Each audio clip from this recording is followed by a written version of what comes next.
Salut, c'est Seb pour MacD France. On se retrouve aujourd'hui pour une petite vidéo technique sur le drive du Prime. On va en parler et on va voir également comment il s'entretient. On y va de suite.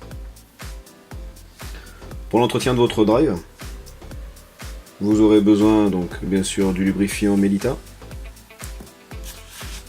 de l'essuie-tout, et moi je conseille, c'est un choix perso, une lingette microfibre.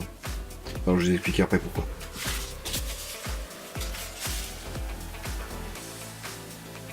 Avant de passer à l'entretien de votre Prime, assurez-vous d'avoir enlevé la bouteille d'air, d'avoir purgé le système. On enlèvera toujours le canon. Question de sécurité là aussi. Dans le cas où on ait encore une bille de chambrée, donc là c'est pas le cas, on est tranquille. Mais il peut toujours y avoir de l'air à l'intérieur, sous pression. Donc, ou vous tirez un coup à vide.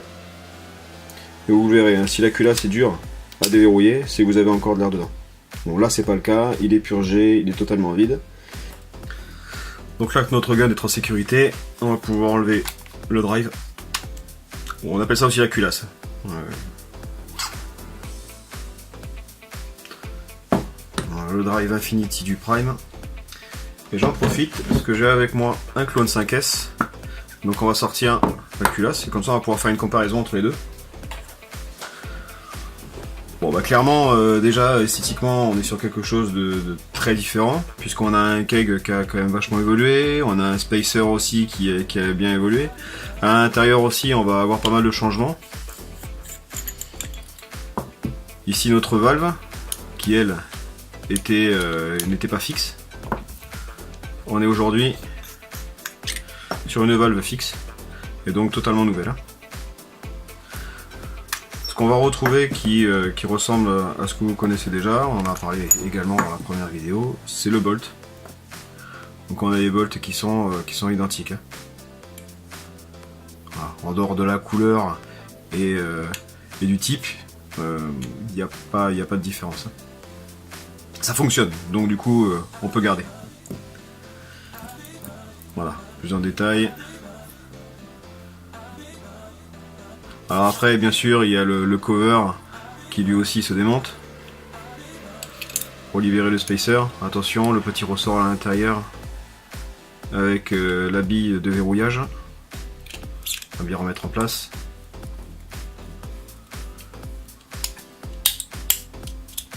Voilà, ça fonctionne bien. Voilà, c'était juste pour la différence, pour vous montrer vraiment la différence entre celui du 5S et donc le nouveau Infinity. Alors notre Infinity, pardon, vous allez voir qui est très facile à entretenir. Donc je vais revenir vite fait. Voilà, on a une valve donc fixe pour éviter tout simplement qu'il y ait des mouvements pendant le tir. L'ancienne culasse était équipée d'une valve mobile. Donc l'avantage avec cette valve fixe, c'est qu'on a des tirs plus constants. On a une valve fixe donc qui est équipée aussi d'un bumper à l'arrière pour amortir les chocs en retour de culasse, donc en position ouverte. Et évidemment le bumper en partie avant.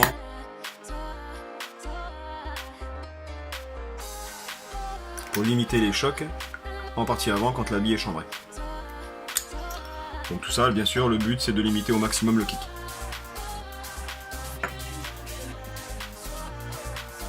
Notre valve peut se séparer du spacer. Donc comme ça on peut aller éventuellement, si jamais vous voulez changer de kit couleur ou si vous voulez démonter pour une raison ou pour une autre, vérifier des joints, c'est possible aussi.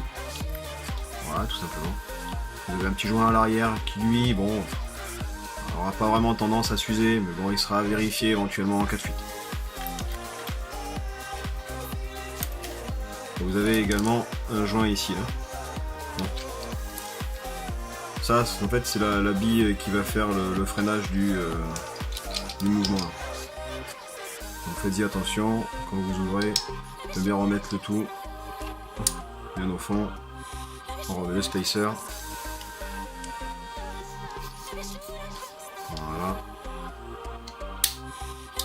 Voilà. Et là on a le verrouillage. Donc le spacer, on va y remettre la valve. Rien de plus à l'intérieur, il n'y a rien de spécial. C'est juste vraiment un passage d'air. Donc pas de joint, pas de risque d'usure. Bon, ce qu'il en est de cet Infinity aussi, ce qu'il faut savoir, c'est qu'il a été testé pendant 18 mois. 18 mois sur terrain, dans toutes les conditions, hein, que ce soit bon ou mauvais temps, temps chaud, temps froid. Je vais vous passer tous les termes météorologiques. Mais donc c'est quelque chose qui a vraiment été éprouvé, donc qui est fiable. Aujourd'hui, ça y est, en fait, on n'est pas sur quelque chose où on est encore dans le test. Vous avez d'entrée de jeu un drive qui est fiable. Voilà pour le côté technique. Ah, je vous rappelle juste, donc là quand même, il a été étudié pour 100 PSI. Voilà, pression très très basse, fonctionnement 100 PSI. Voilà, je tenais juste à vous le rappeler et à le souligner. On va passer à la partie entretien. La partie entretien, c'est, j'ai envie de dire, c'est un petit peu la base. Un gun, c'est important de l'entretenir, parce que si vous voulez tout simplement qu'il soit constant, qu'il fonctionne correctement, que vous n'ayez pas de soucis sur le terrain, ou même avant de rentrer sur le terrain, c'est important de nettoyer.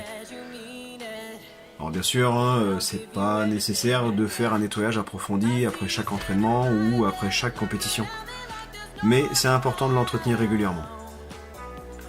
Donc la première chose à faire, bien sûr, c'est de le démonter et de s'assurer au démontage que on n'ait pas trop de casse de billes, si c'est le cas de la peinture. Si effectivement vous en avez, moi ce que je vous conseille, et c'est pour ça que je vous ai parlé tout à l'heure de lingette microfibre, je préfère nettoyer avec une lingette microfibre qui aura plus de facilité à nettoyer votre drive et enlèvera plus facilement les impuretés, les poussières. Donc là, votre drive, il est tout propre.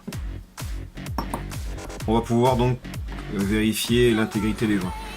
Alors, il y a une multitude de joints sur ce drive, mais il va y avoir 4, je veux dire entre parenthèses 5, je vais vous expliquer pourquoi. Donc 4 principaux joints à vérifier et qui subissent un mouvement. On va avoir le joint du bolt, alors pas celui qui est à l'avant ici, je vous rappelle c'est le bumper, donc qui est là pour faire amortisseur quand il vient chambrer la bille, mais le joint qui est plus en arrière. Ce joint qui est plus en arrière, lui, il a un travail d'étanchéité. Donc c'est important qu'il soit intègre, en bon état et bien lubrifié. On va avoir 2 joints à l'intérieur du keg. Un situé à peu près au milieu du keg, donc en partie arrière, et un à l'avant du keg, ici à l'avant. On va également avoir celui qui est sur la valve, ici, qui lui a également un rôle d'étanchéité et qui va subir un mouvement. Alors pour savoir si ces joints qui peuvent d'aspect être en bon état peuvent également s'user, mais ça visuellement c'est pas forcément évident de le voir. Donc il y a 2-3 petits tests à faire. La première pour le bolt, pour la valve, c'est de faire le test avec le bolt.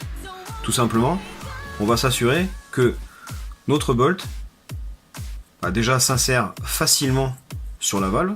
Faut pas qu'il y ait d'effort, mais il faut qu'il y ait une légère résistance.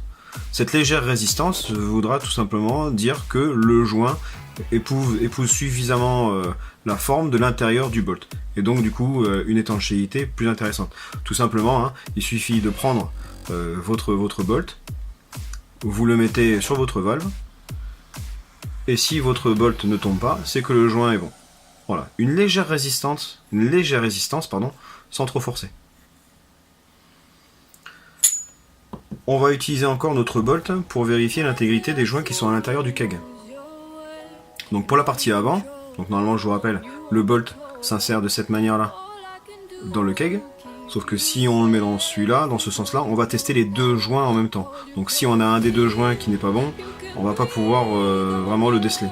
Donc on va prendre notre bolt et on va le mettre à l'envers sur le keg, de façon à tester cette partie-là, sur le joint avant. On l'insère et pareil, une légère résistance, mais votre bolt ne doit pas tomber. Voilà. Et on va faire exactement la même chose pour le joint qui est à l'arrière. On va retourner notre bolt et notre keg. Donc normalement, dans ce sens-là, on le met à l'envers. Et on va aller tester le joint qui est au milieu. Il suffit de l'insérer. Et pareil, légère résistance. Pas trop d'effort, mais juste ce qu'il faut. Et notre bolt ne tombe pas. Donc là, mes joints sont bons. L'intégrité de mes joints est prouvée. Donc ça, c'est mes 4 principaux joints qui sont en mouvement. Le 5e que je vous avais mis entre parenthèses, donc vous l'avez ici, c'est le bolt tip. Donc littéralement le nez du bolt, j'ai envie de dire. Alors il aura un rôle d'étanchéité quand il va insérer la bille dans le canon, hein, quand il va venir chambrer la bille, pour éviter qu'il y ait un retour d'air sur l'arrière de la culasse. Mais surtout, ce qui est important, c'est que il ne devienne pas trop mou ni trop dur. En fait, avec le temps, comme tout joint, le caoutchouc se détériore, il s'altère. Donc il est possible qu'avec l'humidité, avec le temps tout simplement, hein, ils finissent par s'abîmer. Donc il faudra vraiment le remplacer, hein. Ça peut être une source de désagrément. On peut chercher longtemps un défaut, un problème de shoot, un problème de constance de shoot. Et en fait, le problème peut venir de lui. À vérifier de temps à autre. Voilà. Alors bon, je vais pas trop le nettoyer parce qu'il est déjà propre. Il est même déjà relativement très propre. En réalité, je l'ai nettoyé il n'y a pas très longtemps. Donc pour ce qui est de la lubrification, donc le lubrifiant Milita qui vous est livré avec Two Gun de chez Maglev. Alors c'est très simple. On va commencer par la partie. Enfin, c'est pas à peine de badigeonner vraiment la totalité. Hein. Déjà vous allez gaspiller inutilement votre tube. Et en plus vous allez créer un dysfonctionnement. L'excès de graisse n'est pas bon. Donc il suffit d'en mettre un petit peu sur le joint. Hein. Regardez, je badigeonne vraiment très léger. Je lubrifie mon joint. Alors j'en mets pas trop volontairement parce qu'il y en avait déjà. Hein. C'est juste vraiment pour vous montrer. Voilà. Et à la rigueur, je peux lubrifier l'intérieur du bolt. Bon là, il faut juste le doigt adapté. Voilà. Et pas plus. Ensuite, on va lubrifier les deux joints internes du keg. Donc là, évidemment, le petit doigt, c'est recommandé hein, pour aller chercher le joint qui est là-bas au fond. Voilà, il me reste encore un petit peu, je peux lubrifier la partie avant.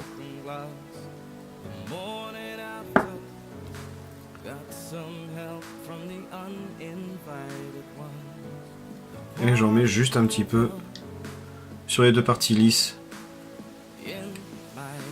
de mon bolt, à l'avant et à l'arrière. Voilà. Et je peux réinsérer donc le bolt dans mon keg. Et ainsi revisser l'ensemble du drive. Pareil, on fait pas le bourrin, ça sert à rien. On arrive en contact et point. C'est tout, ça s'arrête là. Vraiment contact, faites un léger effort mais pas plus. Faut pas que ce soit difficile à démonter. Faut pas venir un jour avoir besoin d'une pince multiprise ou autre pour pouvoir démonter.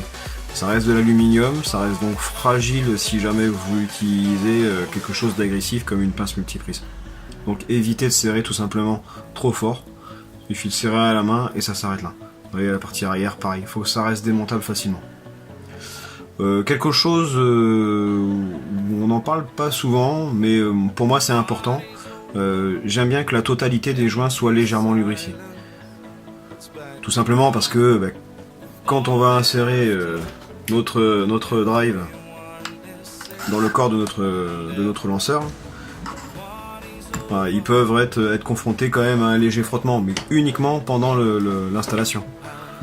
Donc je mets toujours, mais vraiment de façon très légère, une petite noisette sur les joints.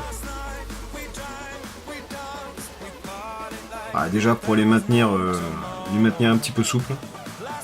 Et donc permettre justement, comme je vous disais, une insertion facile du drive dans le corps du lanceur. Voilà, tout simplement. Vous avez peut-être remarqué que vous avez une couleur face à vous qui est un petit peu différente de ce que vous pouvez voir en général. La cherchez pas. C'est un petit modèle, c'est un modèle unique entre parenthèses. C'est juste en fait un mélange entre un abyss et un dragon. Alors, je vous montrerai, d'ailleurs je vais vous montrer les photos de suite, comme ça c'est fait. Voilà, notre gun est entretenu. On peut ou le ranger tout simplement, et comme ça il sera prêt pour la prochaine sortie, ou tout simplement repartir sur le terrain. Ah si, dernière petite chose, je vous ai dit quand même en douceur sur la lubrification du Bolt. Malgré tout, dans les périodes hivernales, si vous avez de l'humidité, si le temps il n'est pas de la partie, il peut arriver que votre culasse elle colle un peu. Là, vous pouvez graisser légèrement plus votre Bolt, voire même au milieu de la journée, le démonter, nettoyer et remettre un peu de graisse. Ça vous permettra d'avoir un gun qui va fonctionner vraiment sur la durée. Ça peut arriver sur les périodes hivernales et humides. Voilà, je pense que j'ai fait le tour. Si jamais vous avez des questions, vous n'hésitez pas. On est toujours joignable au même endroit, sur la page Facebook ou sur le bas de cette vidéo. Et puis, laissez-moi un commentaire et n'hésitez pas à nous contacter si besoin. Je vous remercie de m'avoir suivi et je vous dis à bientôt.